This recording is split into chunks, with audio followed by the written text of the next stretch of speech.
Muy buenas noches, esto es En Acción, yo soy Alejandro Martorell.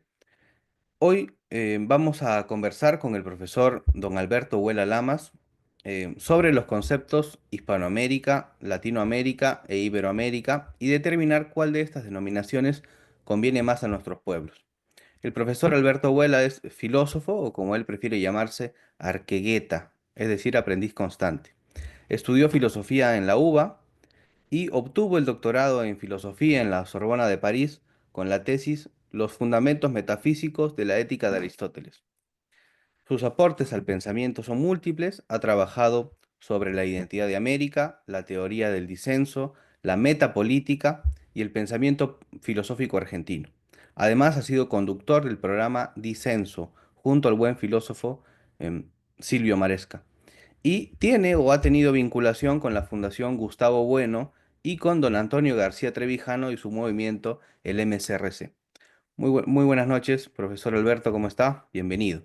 Bueno, muchas gracias por la invitación. Encantado de poder hablar para el Perú, ¿no es cierto? Bueno, está bien, Internet se ve en todos lados, pero básicamente esta invitación tuya de un peruano, ¿no? Sí, perfecto. Entonces, para no dilatar más, entremos en materia. Los términos de América Latina, Hispanoamérica o Iberoamérica suelen emplearse indistintamente sin tener nociones exactas de su origen e implicaciones históricas y políticas. Como un primer acercamiento, ¿cuál es el origen de estos términos? El término Latinoamérica es una creación de los franceses, de Chevalier, el ministro de gobierno de Napoleón III. Napoleón lo que quería era juntarle la cabeza a todos los pueblos que tienen su origen en la lengua latina, ¿no? En su lengua, los franceses, los rumanos, los italianos, los portugueses, los españoles y ellos. Sobre todo para Napoleón, con ese artilugio, poder manejar todo ese gran espacio, hablando en términos contemporáneos. Y con ese motivo interviene en Hispanoamérica o Iberoamérica, que son los términos más correctos para denominarlo. Y, y bueno, y se lanza con la aventura de Maximiliano de Austria. Había un general mexicano que le dijo al Maximiliano de Austria, por favor, no nos ayude más porque en nombre de Latinoamérica están matando a nuestros soldados. ¿Viste? El término es un término espurio, el término de Latinoamérica. Y ahora últimamente, ultísimamente, la semana pasada, hace 2 semanas, el candidato Trump, que fue electo en Estados Unidos, hizo una pregunta muy interesante, porque Sí. le pregunta a la audiencia que tenía, a los militantes que tenía en el acto, ¿cómo tengo que decirles a ustedes, latinoamericano o hispanoamericano? O no dijo así en América, dijo, ¿cómo tengo que decir, latinos o hispanos? Y todo el mundo dijo hispano. Sí, hay una Naturalmente, carga negativa también, ¿no? Contra el concepto de latino. Y claro, prefieren el de hispano como más, algo más sano, algo más limpio también. más sano, más Sí, profundo, más nuestro. ¿Y sí. qué reacción de la multitud? Una reacción natural de decir, no, no, nosotros, más allá de los analistas políticos que nos aburren hablando de Latinoamérica. Bueno, Borges mismo, si dice el pájaro de nuestra devoción, dice, yo nunca vi un latinoamericano. He visto colombianos, peruanos, venezolanos, nunca. He visto hombres de origen hispano, pero nunca vi un latinoamericano en mi vida. ¿No? Es algo que lo que pasa es que se ha transformado el término, sobre todo a partir de la década del 60, 70. Fue un término adoptado por la izquierda.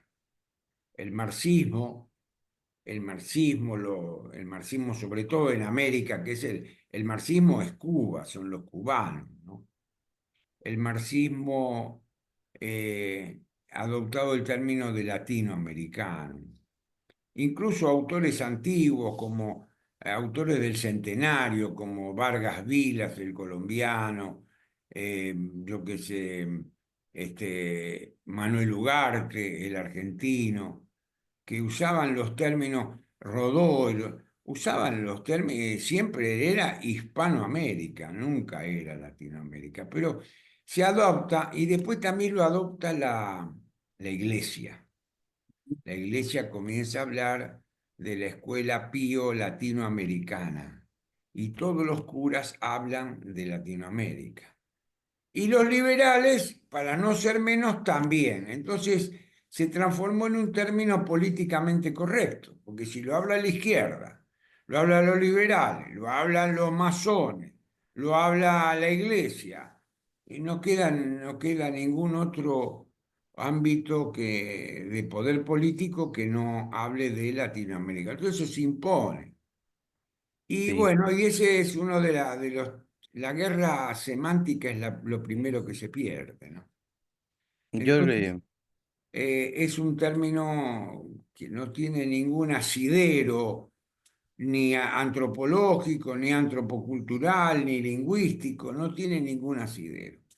Es un producto de la inteligencia colonial. De modo tal que la conclusión sería, yo prefiero hablar de Hispanoamérica o de Iberoamérica, porque hablando de Iberoamérica los brasileros se sienten incluidos.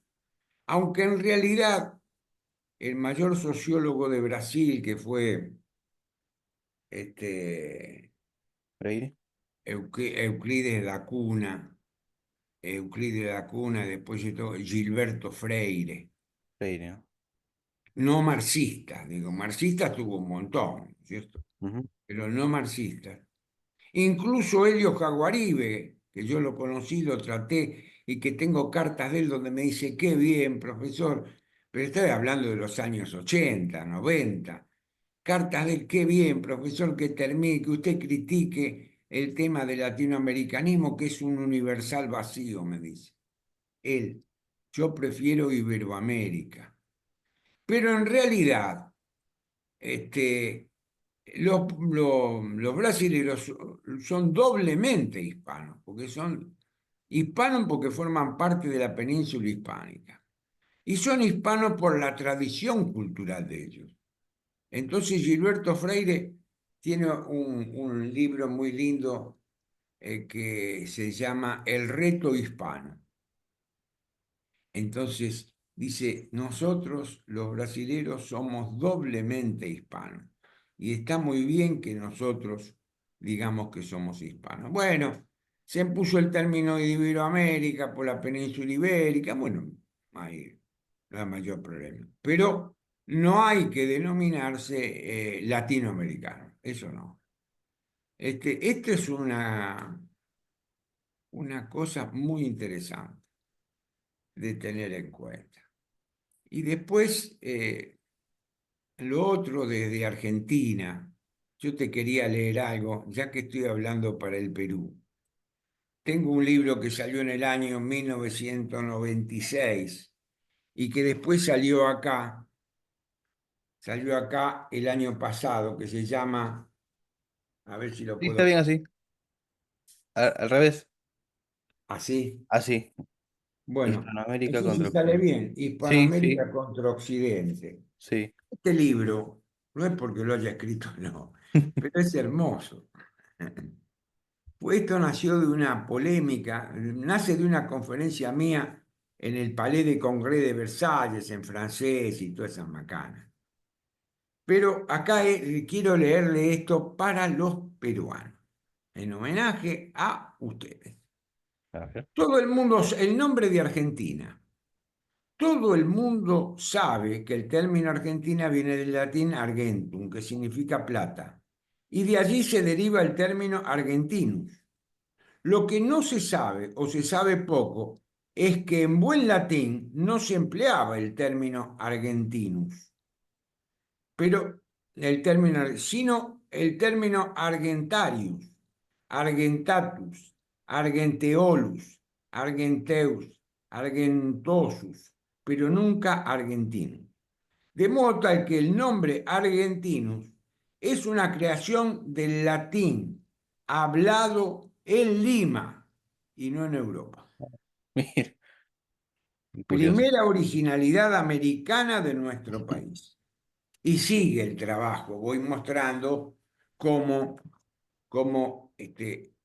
nosotros, que fuimos la primera colonización argentina, viene del norte, viene del incaico, viene del Perú.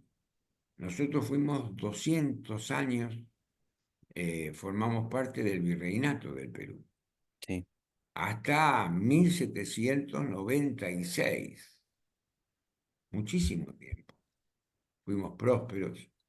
Era una sociedad que no está estudiada, no está estudiada, pero nosotros tenemos 200 años de peruanos, tenemos más años de peruanos que de argentinos.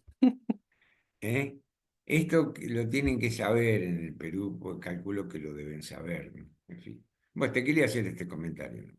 Sí, está muy interesante. Bueno, para seguir hablando entonces sobre Iberoamérica, Hispanoamérica, em, entremos a un tema que le va a gustar a usted. El pensador y diplomático peruano Alberto Wagner de Reina ha escrito por lo menos dos trabajos relativos al tema: La filosofía en Iberoamérica y Destino y vocación de Iberoamérica. Él sostiene que se produjo una perfecta integración entre el elemento indígena, a la América hispana y lusitana. Wagner de Reina prefiere emplear el término Iberoamérica. ¿Podemos emplear ambas denominaciones o cuál es la que usted sugiere? No, Wagner cuando escribe eso estaba Franco en el poder y España había monopolizado el término de Hispanoamérica, lo había instrumentado políticamente. Entonces comenzaron a hablar de la hispanidad y teniendo a Madrid como capital de la hispanidad y la mar en coche. Y Wagner, con esa capacidad que tuvo, usa el término Iberoamérica para despegarse de esa versión de lo hispano políticamente hablando. Bueno, esto es lo que sucedió. Hablando de Wagner, bueno, yo he tenido el honor de conocerlo a él, he tenido el honor de charlar con él. Tengo un libro con el prólogo de él que se llama Ensayos de Disenso. Viajé al Perú 2 veces para hacer un homenaje en la Biblioteca Nacional de Lima y otro en la Universidad Católica. Este, Se le conoce muy poco acá. no, Ah, no, y una gran resistencia porque hay profesoras, hay un profesor Giusti de la Universidad de San Marcos, me dice, no, no, pero profesor, él es un embajador. Le digo, sí, mire, profesor, ¿sabe qué pasa? Usted no lo leyó, usted ah, está prejuiciado, Barney Reina, porque habrá sido a lo mejor políticamente conservador y usted es marxista. Entonces usted le tiene bronca. Pero Wagner de Reina fue el mayor discípulo de Martin Heidegger en castellano. sí. Él es el que introduce el conocimiento de Heidegger en castellano. Su trabajo de él, la ontología fundamental de Heidegger, es el primer trabajo junto con uno de un español que se llamaba Olasagasti. Son los dos primeros trabajos en castellano que se hacen sobre Heidegger. Ujú. Heidegger, él lo cuenta, porque yo fui una especie de colega de él en la Universidad de Barcelona. Yo fui como profesor para dictar un seminario y él fue profesor invitado en ese momento. Y cuenta en un artículo, en un artículo que escribe, Memorias sobre Heidegger y mi relación con él. Heidegger cierra un restaurante y lo homenajea a Wagner. Ah, Por otra parte, no hay que olvidar que Wagner era hijo de un ingeniero alemán del ferrocarril en el Perú, y que Reina era una criolla de ahí de Lima. Por eso es Wagner de Reina era la mamá. Después, entonces el padre cuando llega el momento del bachillerato, hace la primaria, lo manda con la madre a Alemania. Y él entonces hace todo el bachillerato, o no sé cómo se llama ya, en Alemania. Por lo tanto, él tiene varios libros en alemán escritos. Él escribía muy bien y muy plácidamente en alemán. Por otra parte, fue embajador, como dicen los profesores del Perú, dice el embajador Wagner. Embajador, si fuera solo embajador no estaríamos hablando. Sí. Wagner fue durante dos periodos seguidos, es decir, durante 8 años, secretario general de la UNESCO. Conoció a los mejores hombres de su tiempo, los trató. Él podía hablar tranquilamente. Él murió en Francia, vivió 20 y pico de años en Francia. Los últimos 20 años de su vida, 20 y pico de años. Cuando hicimos la presentación de Disenso en Madrid, él viajó de París a Madrid para hacer la presentación. Estuvimos juntos. Era el libro mío, ¿no? Junto con la mejor cabeza de España, que es Javier Esparza, ¿no? Que vive, un gran pensador. Y entonces Wagner tuvo como 6 u 8 hijos. Hay un hijo que Nueve, vive ¿no? en Argentina, otro hijo estaba casado, una hija de él estaba casada con un conde español. Estaba muy vinculado socialmente Wagner. Era un hombre de carácter aristocrático, no era un vulgar, un cuatro de copa que se mete el dedo en la nariz, estamos que escupe o que se rasca la oreja. Era un hombre que medía 1,90, era rubio, era alto. Y él se había casado con la señora, con la nieta de Grau. Sí, de Miguel Grau. Sí, Grau, ¿cómo se llama? El héroe de la Guerra del Pacífico, ¿no? El del sí, Huáscar. El sí. de Huáscar a mí me llevaron preso en Chile junto con Pedro Godoy, un hombre de la izquierda nacional que ya falleció o habrá fallecido. Entonces llego allá y ellos eran de la izquierda nacional. Y siempre la izquierda nacional a mí me tuvo como así como especie de ideólogo.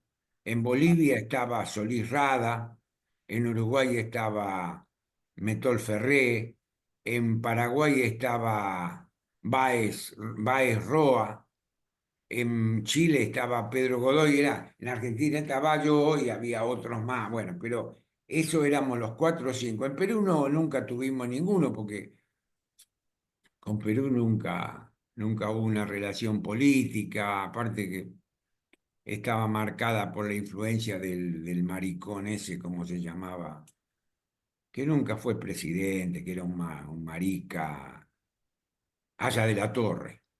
Ah, sí, No, Raúl. no había Ah, relación. sí. Estos de allá de la Torre eran medio socialistas, no entendían Sí, el carácter, no entienden el carácter nacional, por así decir, del socialismo, cosa que entendían los chilenos, los bolivianos, los paraguayos, los uruguayos.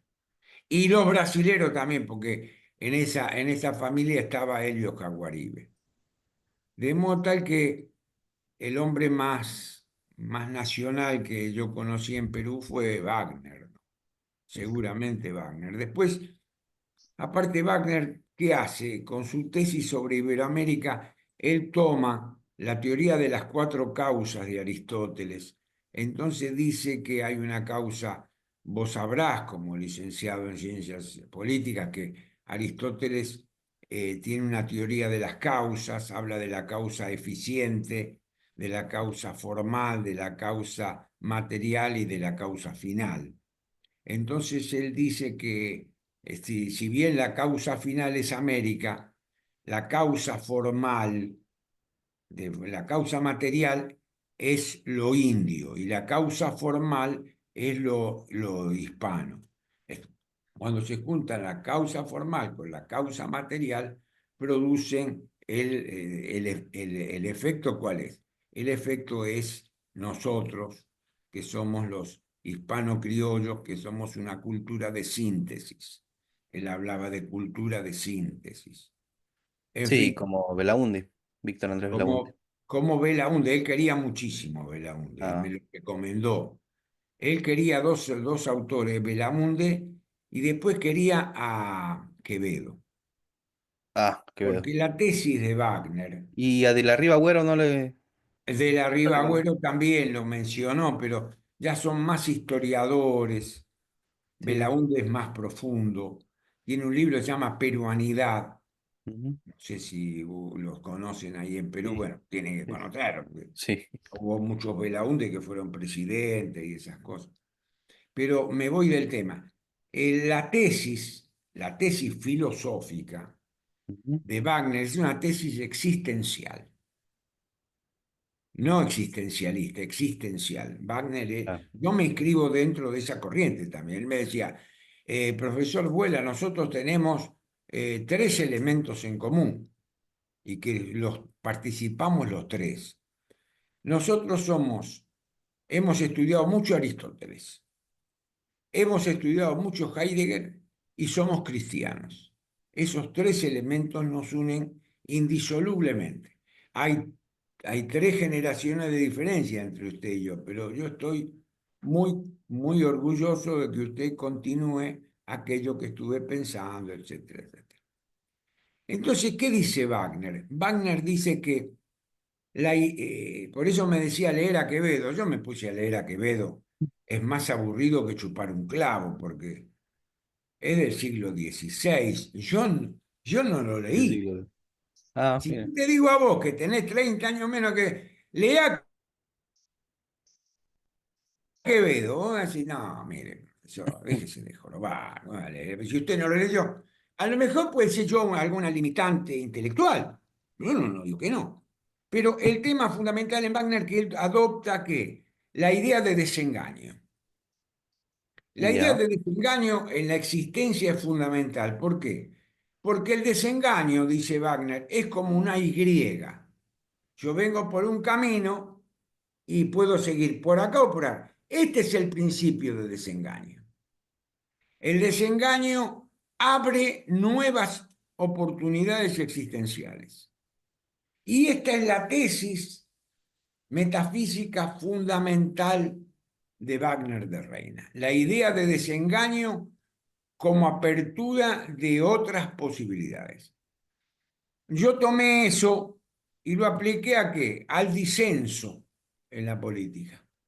El disenso no es un pensamiento positivo, no es un pensamiento, es un pensamiento positivo porque me abre a otra versión distinta de la que me dan. sí, El sí. desengaño me abre a otra posibilidad distinta de la que estoy viviendo. ¿Estamos? En el fondo, nosotros participamos de una idea de la existencia como apertura, como das Hofe, como lo abierto. No sé si se va a hacer muy difícil, no me va a escuchar nadie todo esto. No, bueno, yo quería comentarle que llegué a Wagner de Reina a través suyo. Ah, bueno. Eh, Cuando estaba en Buenos Aires, escuché el programa que le dedicaron ustedes, conjunto a Silvio Maresca, ¿no? A Wagner de Reina, que hablaron de la pobreza, un libro muy bello. Ah, esa Sí, es otra de las sí, tesis sí, de Wagner, es decir, la liberación por la pobreza. sí. Es un hombre valiosísimo que tiene 50.000 ángulos distintos para abordarlo. 50.000 No es teólogo, o de repente sí, no lo sé, pero escribió pero también es sobre... este estratega, toda la historia de la Marina del Perú, También, sí. todas, pero son volúmenes, no sé cuántos, yo no los vi, nunca los vi, yo sé que están, pero También bueno, escribió sobre el problema del agua, la crisis el hídrica, problema del agua, él extensamente. conoce todo el acuífero guaranítico, fue embajador en Brasil, creo que fue embajador en Chile también, o fue embajador en un montón de lugares, y siempre, él escribe la primera historia de la filosofía de Brasil. Ah, Cuando está de embajador escribe, yo no la vi, lo vi el libro, pero lo tuve que devolver. La primera historia de la filosofía del Brasil la escribe Wagner de Reina. Y estos mamarrachos, estos profesores de la Universidad de San Marcos, dicen que es un embajador, pero son unos sopencos, son sopencos, se lo digo bien en castellano antiguo, son sopencos. Sí, Esta no salió una tienen señora que es profesora estatura. de filosofía que me dijo, uy, profesor, no puedo asistir porque tengo que viajar a Francia porque voy a participar de una conferencia. Le dije, profesora, no olvide nunca que usted es peruana. ¿Estamos? Nunca hay que olvidar, nunca hay que olvidar. Yo nunca olvidé en mi vida que soy argentino. Yo no soy, como se dice en el campo, nadie no soy más que nadie, tampoco menos, pero no nos la vayamos a creer, como dice el Papa, no te la creas.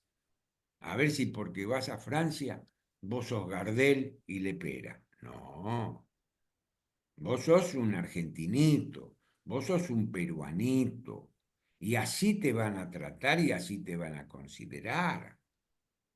Para que un europeo se honre a leer algo con detenimiento tuyo, es más difícil que mear en un frasquito, sin mojarse la mano.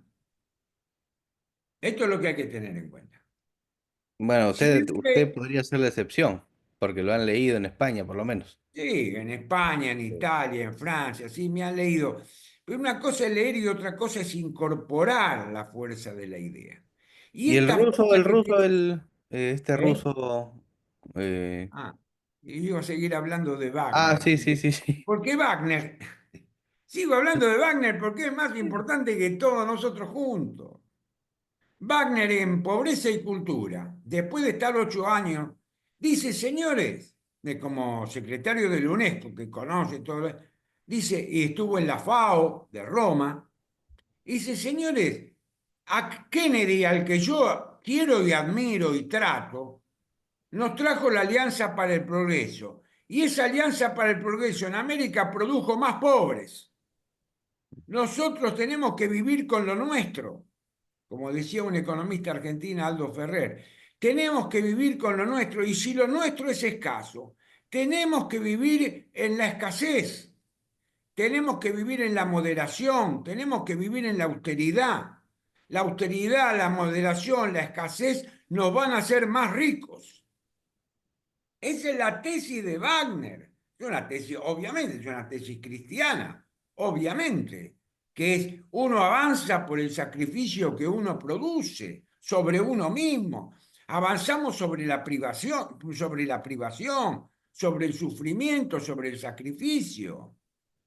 Entonces, este hombre que tiene Wagner en la cabeza y que tengo yo también y que seguramente tenemos, no es el hombre del yo deseo contemporáneo. Este yo deseo reemplazó incluso al hombre de la modernidad, el yo pienso, de Descartes. Lo dejó de lado, ahora somos el yo deseo. El yo deseo, entonces soy esclavo de mi deseo. Soy el homo consumans, el tipo que consume y nada más. Eso no es vida, eso no es ningún ejemplo, eso no es para seguir. Entonces, este es el que te quería comentar, eso otro de Wagner. Bueno, paso al de Dugin. Vos me Ah, decís, Dugin, sí. sí, tengo relación con él desde el año 82, muchacho joven, más joven que yo, unos 10 años. Ujú, Sí, yo lo conocí, era nacional bolchevique.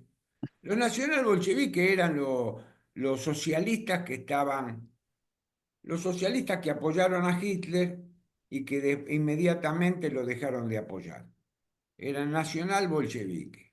Cuando se pone en contra de los bolcheviques, los primeros que mata Hitler es a los nacional bolcheviques, ¿no? Al hermano de Strasser, a Nietzsche y a todos estos, ¿no? Y este muchacho lo conocí allá, bueno, cuando fue esa conferencia del año 84 que hablé ahí en el ujú, Palacio de Congreso de Versalles de Hispanoamérica contra... Ahí lo conocí, hablaba francés, hablamos en francés. Después teníamos un trato así por carta, yo mandaba carta, le mandaba algún trabajo, él me mandaba. Después apareció Internet allá por los años 98, 99. Yo lo empecé a usar en esa época. Y ahí nos conectamos más. Después me invitaron en Madrid a un congreso nacional bolchevique por el tema del peronismo, viste que es una cosa más, es más difícil que mear en un frasquito el Sí, peronismo. usted lo ha trabajado bastante, ¿no? Explicarlo y Eh, es muy difícil, ya. Llega un momento que hasta uno se cansa. Bueno, me invitaron ahí lo vi, estuvimos charlando. Después lo invitaron en Brasil en el 2014 y él antes de venir es un políglota, aprendió castellano, aprenden todas las lenguas, estos rusos aprenden todas las lenguas. Y entonces los brasileros lo querían llevar a conocer el Mato Grosso y él dijo, mire, prefiero ir a Buenos Aires a visitar a mi maestro, dijo mi maestro. Todos los tipos de acá, los diarios, todo el maestro. No el maestro de que de nada. Él dijo eso. Y bueno, entonces vino acá, lo estuvimos, después yo lo invité a la CGT, vino dos veces más, sacamos algún libro en conjunto, en fin, él ha tenido alguna relación con Putin, pero es muy lejana esto. Él eh, es un geopolitólogo, tiene la tesis de la cuarta teoría política, que viene a ser la primera teoría política el liberalismo, la segunda el, el socialismo o el marxismo, la tercera el nacionalsocialismo y el fascismo, y la cuarta es la que él propone, que está apoyada en la revolución conservadora alemana, es decir, en todos aquellos pensadores que rechazaban la ideología de la República de Weimar allá por 1920, 25, como, yo qué sé, como Spengler, Heidegger, Junger, los hermanos Junger, en fin, von, como, buah, son como y 15. Dugin adoptó alguna tesis del justicialismo, de la Y doctrina adoptó peronista, ¿no? algunas tesis de justicialismo, o sea, adoptó la tercera posición como si fuera la cuarta teoría política. Ah, bueno. Bueno, Bueno, profesor, alguna incidencia, entonces después se escribió un libro sobre el logo, se llama El Logos Argentino, sobre ah, filosofía argentina. Yo le regalé algunos libros y bueno, tuvo la deferencia de incluirme entre los principales filósofos argentinos. Bueno, todas esas cosas que Sic transi gloria mundi. Así pasa la gloria del mundo, pasa muy rápido. Y no hay que creer en ninguna de esas cosas.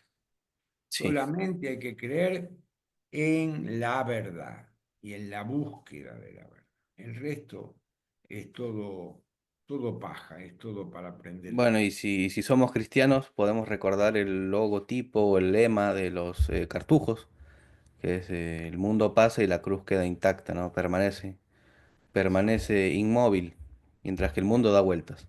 No lo conocía ese lema de los cartoons. Viste Sí, de que la orden de los cartujos, muy lindo. siempre se aprende algo. Vos te Sí. diste cuenta. Vos me estás Sí. haciendo un reportaje a mí y como si fuera un genio, yo te digo, no sabía. No sé. Es un Bueno, buen sí. profesor, si le parece, vamos por una más, Bueno, la última. ¿Cómo se puede vincular su teoría del disenso con el combate al empleo de la incorrecta denominación Latinoamérica? por supuesto, se puede vincular porque nosotros buscamos la superación de esa categoría. Nosotros buscamos la superación de la categoría de Latinoamérica.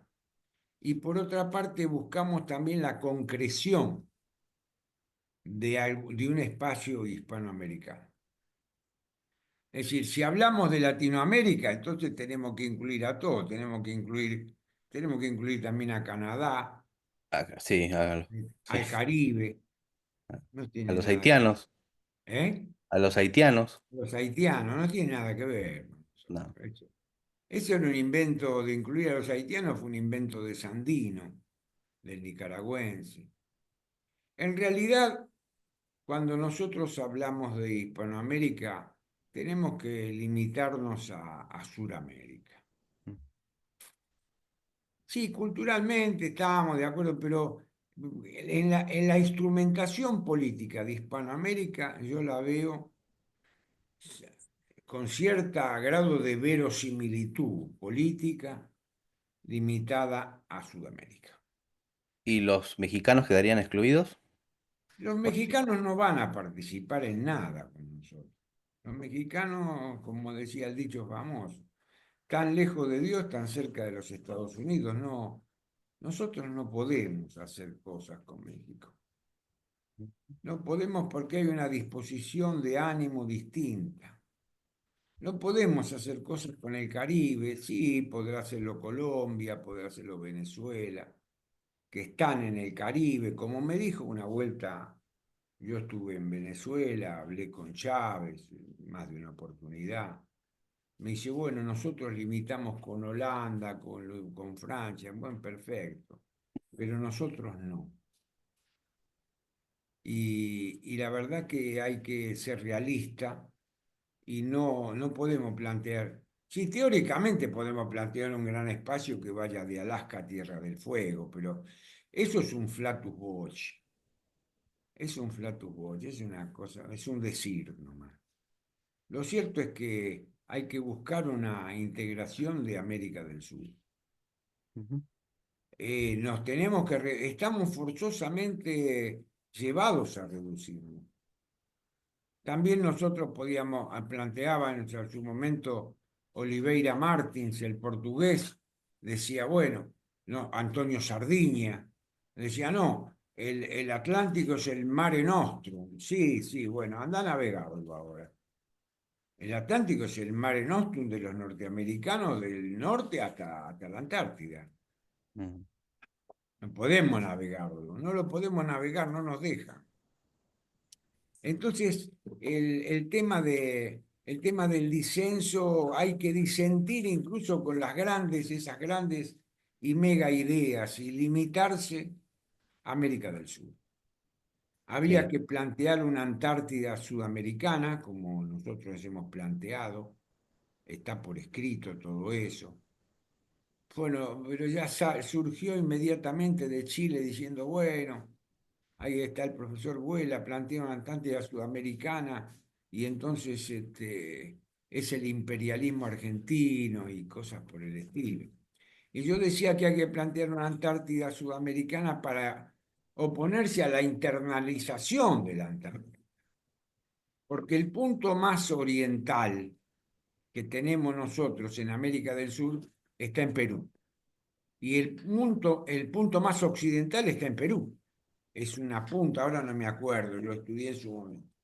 Y la ujú, otra punta está en Brasil. Si nosotros bajamos de esas dos líneas, las puntas a la convergencia al cuadrante sudamericano, nosotros ocupamos naturalmente todo el cuadrante sudamericano. Y el cuadrante sudamericano tendría que pertenecer a los países de Sudamérica. ¿Me explico? Eso es sí, el disenso. ujú, Entonces, ¿qué tienen que hacer? Si tienen que ir los ingleses no se van a ir. No se van a ir porque tienen un submarino que es en Malvinas. No se van a ir. No se van a ir. Y cuando fue la guerra de Malvinas, nosotros nos encontramos con un gran aliado, ¿quién fue? Perú. Y sí, un gran enemigo, ¿quién fue? Chile, que prestó su territorio como fuente de información a las tropas inglesas. Chile nos traicionó abiertamente en la guerra de Malvinas. Está requete probado. ujú, Entonces, ¿nosotros qué tendríamos que hacer? Nosotros tenemos que tener la grandeza de alma, como decía Heidegger, la megalosijía, de hacerles ver que están equivocados, que hacerles ver que tienen que dejar el vicio de la geofagia, que es el gran vicio de los chilenos, la geofagia, comedores de tierra. sí, ¿Estamos? Les sí, duele que yo les diga eso, pero este es el gran vicio, este es el gran vicio de esta gente. No son malos, pero este es el vicio y este hay que hacérselo notar. Cuando Chile deje de lado la geofagia, que la entienden como una virtud y es un vicio, ahí podrán incorporarse plenamente a América. Mientras tanto, van a seguir siendo un portaaviones inglés en la América del Sur. Me gustó el neologismo de del geofagia. Está bueno, está bueno, está bueno, está interesante. Esto es lo que tengo que decir. Bueno, quiero concluir con una reflexión em, de Vintila Oria, pensador rumano, que usted lo cita en su artículo El extrañamiento americano por el nombre, que es un artículo que he leído y que he empleado para redactar yo un breve ensayo titulado Sobre la correcta denominación de nuestros pueblos, Hispanoamérica, Latinoamérica o Iberoamérica. Así que lo cita usted. Y este pensador rumano, Vintila Oria, decía, la guerra intelectual contra la herencia española en las Américas culmina con la aceptación internacional del término Latinoamérica. Sí, sí, sí, es así. Bueno, profesor, muchísimas gracias y ha sido No, un no. placer escucharlo, increíble. Gracias a vos, Alejandro, y bueno, mientras tenga vida y esperanza, de modo tal que quedo a tus órdenes para lo que vos se te pueda ocurrir. Y Sí, yo creo que en una próxima... un fuerte abrazo a todos los peruanos que me escuchan y los otros también. Y Claro, espero que esto que dije de Chile le llegue a los chilenos y tomen conciencia de su situación. sí, Bueno, un un fuerte abrazo gusto. a todos. Bueno, muchísimas gracias. Nos vemos.